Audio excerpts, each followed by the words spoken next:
Kisah tukang kayu menemani mayat konglomerat dalam kubur selama 40 hari.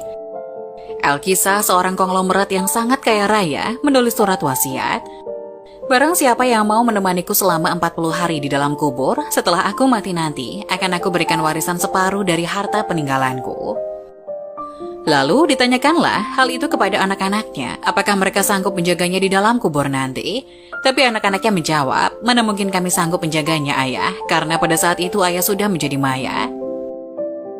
Keesokan harinya dipanggillah semua adiknya, dan beliau kembali bertanya, adik-adikku, sangguplah di antara kalian menemani aku di dalam kubur selama 40 hari setelah aku mati nanti, aku akan memberi setengah dari hartaku.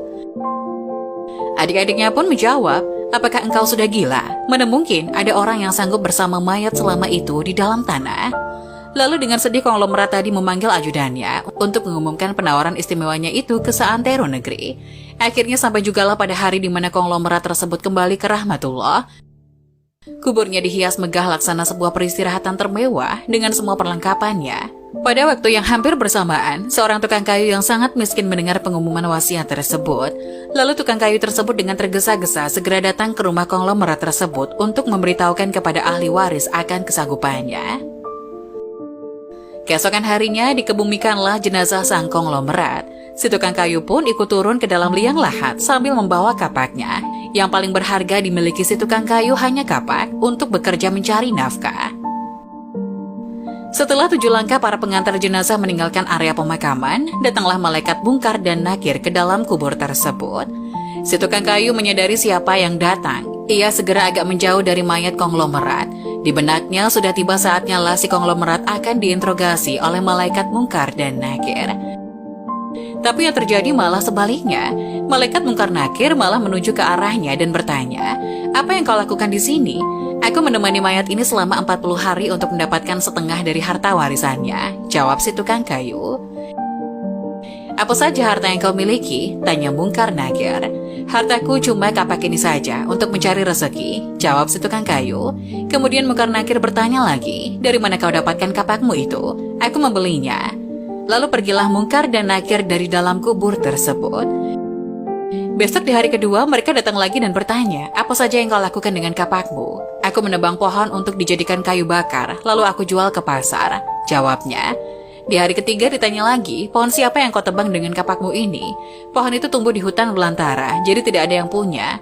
Apa kau yakin? Lanjut malaikat. Kemudian mereka menghilang. Datang lagi di hari keempat, bertanya lagi, adakah kau potong pohon-pohon tersebut dengan kapak ini sesuai ukurannya dan beratnya yang sama untuk dijual? Aku potong dikira-kira saja, mana mungkin ukurannya bisa sama rata, tegas tukang kayu. Begitu terus yang dilakukan malaikat Munkar Nakir, datang dan pergi sampai tak terasa sekarang 39 hari sudah. Dan yang ditanyakan masih berkisar dengan kapak tersebut. Di hari terakhir yang ke-40, datanglah Munkar dan Nakir sekali lagi bertemu dengan tukang kayu tersebut. Berkata Munkar dan Nakir, hari ini kami akan kembali bertanya soal kapakmu ini. Belum sempat Munkar Nakir melanjutkan pertanyaannya, si tukang kayu tersebut segera melarikan diri ke atas dan membuka pintu kubur tersebut. Ternyata di luar sudah banyak orang yang menantikan kehadirannya untuk keluar dari kubur itu. Si tukang kayu dengan tergesa-gesa keluar dan lari meninggalkan mereka sambil berteriak, kalian ambil saja semua bagian harta warisan ini, karena aku sudah tidak menginginkannya lagi. Sesampai di rumah, si tukang kayu berkata pada istrinya, aku sudah tidak menginginkan separuh harta warisan dari mayat itu. Di dunia ini, harta yang kumiliki padahal cuma 1 kapak ini. Tapi malaikat Munkar Nakir selama 40 hari yang mereka tanyakan dan persoalkan masih saja seputar kapak ini. Bagaimana jadinya kalau hartaku begitu banyak? Entah berapa lamba dan bagaimana aku menjawabnya.